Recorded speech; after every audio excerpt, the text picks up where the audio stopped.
reciprocal. So you do have to look for a move. I looked for that move at 23, and I walked out the door. I had a mortgage. I didn't have a job. It wasn't the brightest move, but it was a move that I felt I needed to make. Okay. So you've got to be strategic about making that move, and you may have to go through more time in that situation before you get out. Third scenario. If you feel that this is an opportunity that you should be not just supported around, but acknowledged. You know, the biggest, I think, and I'll go back to my days in affirmative action.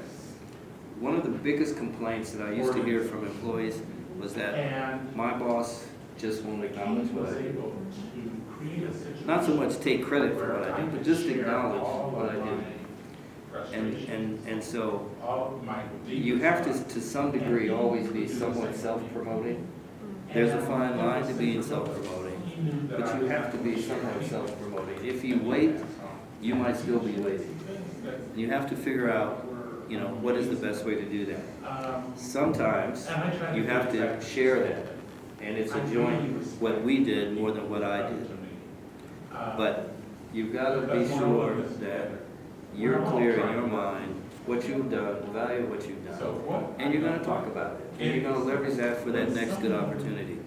Now, to some extent, I served on committees outside of my area. I was a volunteer. Volunteered for projects outside of my area.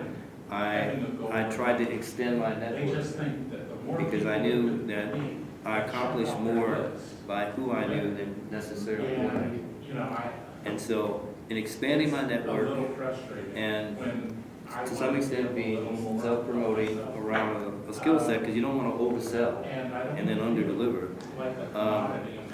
those relationships helped me to be more effective and productive in what I had to do, gave me broader exposure than I would have gotten if I only sat at my desk, and led to those next steps along the way for me.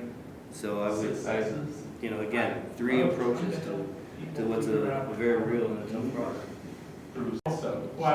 She's had different careers. It was like that for me, and one of the things that she's actually, I was going to ask you something. She works in the police department, and I came here on a referral, and she has been, I've been asking her to go on informational interviews and so forth, but what I've noticed here at the university over time is that I'm not so sure the referral system works like it did way back in the 80s.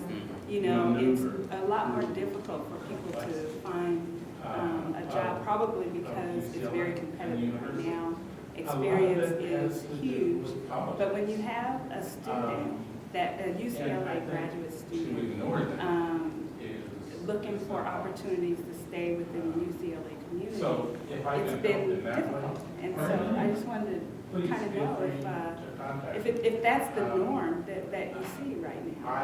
Well, I think it is because we have less turnover than we used to have. You know, we've gone through 2 decades of these spikes of budget cuts, and we're toward the end of what we hope now. Prop 30 passed, and Prop 30 saved us $250 million to the UC system, $50 million to UCLA. If we had taken that cut, you couldn't have made it all up with increase in student fees. You would have seen staff reductions, you would have seen layoffs. There are some people that would have just retired without getting the VERIP, which was the Voluntary Early Retirement Incentive Program. Those are gone, right? Because of the budget cuts that we've seen, there aren't as many entry-level positions today as there might have been 10 years or 15 years ago. Those positions are gone in the first set of budget cuts. And so it is more difficult to find that point of entry if you are, you know, certainly not more skilled than the average candidate. you know, in our office suite, it used to be a law office. I'm in the Wilshire building, and there's this, as you come off the elevator, there's this beautifully built wooden reception desk that nobody has ever sat at in my time, because you don't have a reception position. Those are long gone, right? So I think there's a reality that does make it more difficult. Now the question is, how do you get over that reality? And part of the way that you get over that reality is you've got to find ways to build skills and to market those skills. And a lot of times volunteer experiences can carry the weight of having a job, because you have managed people, or you've managed a budget, or you've worked on high-level projects, or you've built a knowledge base and a set of contacts. That is very different than when you started and when I started. It is very different, because those kinds of, you know, entry-level jobs, they just don't exist anymore, and because it is far more competitive. When I'm looking at candidates, I put them in 3 categories: wanna-dos, can-dos, have-dones. Okay? I tend to hire out of the have-done, because we all have that need to have people hit the ground running. And so I'm more likely to get that person out of that have-done pool. That can-do person has to be extremely bright, has to have something that's a spark to move them into kind of that final round. I'm not looking at a lot of wanna-dos, because I've got so many more can-dos and have-dones. Now, that may not have been the case in the past, and there's, and a bad way to put it, but there's more risk at stake with that can-do than that, or that wanna-do, than that can-do and that have-done. And there's a side, I'm going to say that most managers are going to be a little more risk-averse, because when you hire someone, that person represents you. You know, I tell my staff, there are 2 people that can fire me today: Chancellor Block and Rhea Turtletop. That's my vice chancellor. There are other people that can get me fired, but they got to call one of those 2. If they got to make a call, I got a chance. I have no chance with those 2. Anything we do with those 2, I'm going to know about it, and I'm going to potentially intervene with them. Okay? In this kind of an organization, I think you've got to have a sense of who you are, where you are, and what is the risk that you take. And I believe in taking risks. I don't believe in my unit, the words we never use are, that's the only way we do things. No, there are lots of ways to do things, and we're always looking to do things in a better way. But I know the 2 people I need to be responsive to, and I know my staff knows I'm going to be responsive to those 2 folks, and they're going to be responsive to me. And they're clear about those kinds of things. One last point to you, being very new, learn the culture of the organization that you're in. By learning the culture, there are components to that. How does it reward?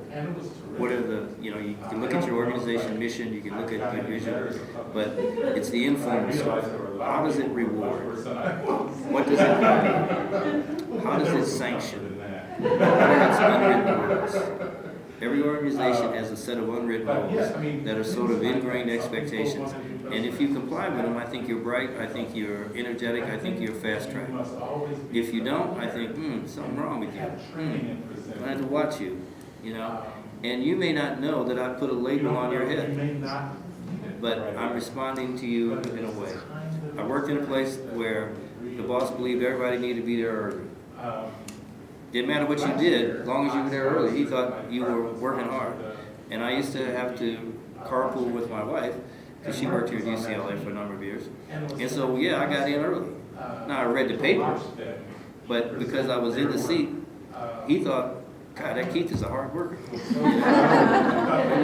One of his unwritten rules, and there are lots of good and bad examples of that. Some organizations, you know, responding to emails and voicemails in a timely manner, that's a very important thing. You don't fulfill that, again, what are you doing? Aren't you working? And I make a judgment about your performance. Understand, you know, again, in the culture of the organization, what are the unwritten rules? That's a critical one. How the organization communicates. Is information shared broadly, or is information doled out piece by piece? Is information used as power? Shared only with a few, withheld from others? How is information, how does that organization communicate? Understand that. And then the last part of it, I'd say, is that every organization has a set of politics. And so you gotta be politically savvy, but you can't be, in my view, a player. No one trusts a player. So you gotta be aware of the politics of your organization, but you gotta be above the politics of your organization. And so, you know, the unfortunate thing about organizations that go out and withhold information is that there's a rumor mill. Because where there's an information vacuum, somebody's going to fill it with something, and usually what they fill it with isn't correct. Well, that's a bad management practice, because management has allowed that void to exist, and there are repercussions for that. So you don't want to be, you know, a player in the organization, in the sense that you're the one that's the head of the rumor mill, because no one's going to trust you, no one is going to believe you, and it doesn't work to your advantage. Now again, those things exist. You're not so idealistic that you don't know that they exist, but you don't have to be a part of it, because it doesn't help you. I think it only hurts you. If I could piggyback